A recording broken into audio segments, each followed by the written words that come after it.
sorry, guys. I'm sorry. But this is the stuff that absolutely pisses me off. Ace Bailey has had minimal contact with the Jazz since being drafted and has yet to arrive in Utah. Ace Bailey didn't fly with Utah with Walter Clayton Jr. after being drafted. Let's get into the video. If he doesn't want to be there and he doesn't show up and this starts to get ugly, do you see the Jazz ultimately giving in? I do not. I do not think any team in this situation would give in. They have the ultimate position, and I do not see Danny Ainge giving in. And here's the bottom line. The Utah Jazz play in Salt Lake City, and I say this as somebody who lives in the middle of the country. They cannot worry about whether a player wants to be in Salt Lake City or whether he loves the fit on their roster. They have to draft and develop the most talented players they can. That is why they took him, despite him not working out, and they will absolutely not budge on this. And eventually Ace Bailey is going to be a Utah Jazz. We'll just see how long it takes for him. I don't know what he's doing. I know he was denying workouts. I know that there's a bunch of rumors, and I think his dad is representing him. I don't think he has an agent. I could be wrong, but whoever's steering him to do this nonsense, this is why I get pissed off. And this is what I mean by there's no more trench babies. There's no more people that their mama couldn't pay their light bill. Their dad wasn't in their life. Their family members was hooked up on drugs. They had their Wi-Fi turned off, their lights out. They had no food. They had no water. You have this man coming into the NBA with an iced-out Cuban link.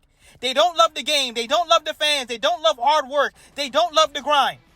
This is why I get upset. You have people working 2 jobs, 3 jobs. You got people working overtime, triple time to put food on the table. And this disrespectful man, you're telling me that you get paid millions of dollars to put a ball in a hoop. You get paid millions of dollars to all you got to do is work out and eat right and play the game that we all love. These guys don't love the game. They don't love the grind. They don't love hard work. All they want to do is get paid. They want things their way. Bro, this is the stuff that just pisses me off.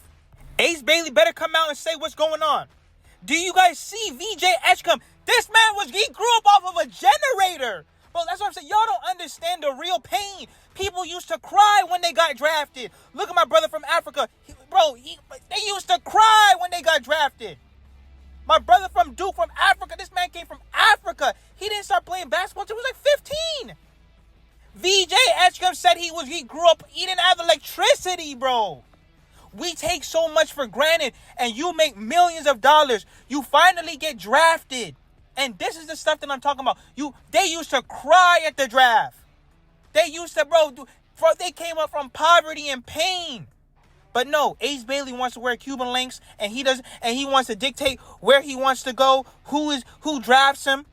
All of this is just rude and disrespectful. Like I said, you have hard-working people right now, working 80, 90, 100 hours, busting their ass for their family. And you have this rude and disrespectful man and he refuses to play for the Utah Jazz. Let's get into this Miami Heat content. Miami Heat fans, we need to be realistic. I keep seeing a bunch of Miami Heat fans try to drag this rumor. So Windhorst said, over the next week or two, the Lakers need to do something with their roster.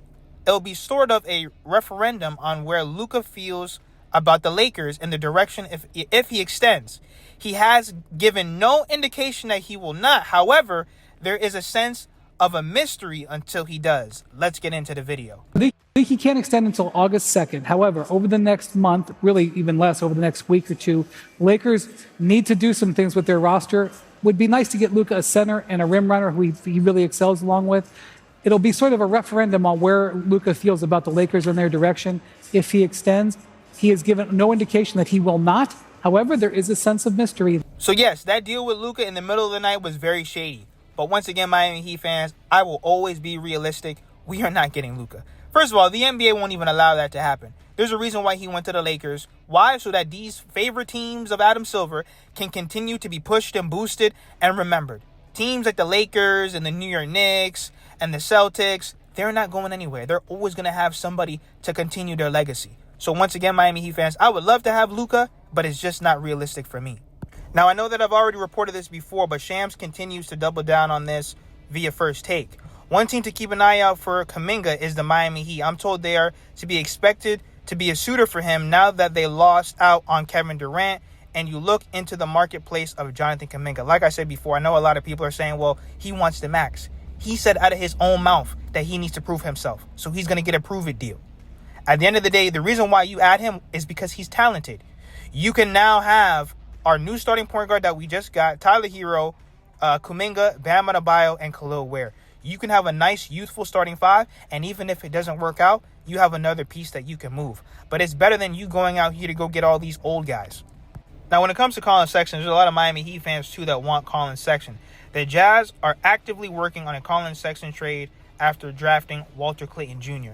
I would love him on our roster, but we already have this new point guard in Kasparis Jakučiūnas. I want him to be able to flourish on this Miami Heat roster.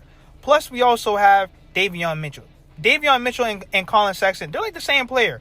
Shorter guards, hardworking, they can score the basketball, great defensively, and they're all dogs. I know that Pat Riley, he's wanted Colin Sexton for the longest time. I just think now we got to work on scoring. Like I said, I wouldn't mind him on the roster, but we already have a bunch of point guards right now. Let me know what you guys think in the comments. Make sure that you guys hit that subscribe button. We're pushing to 8K.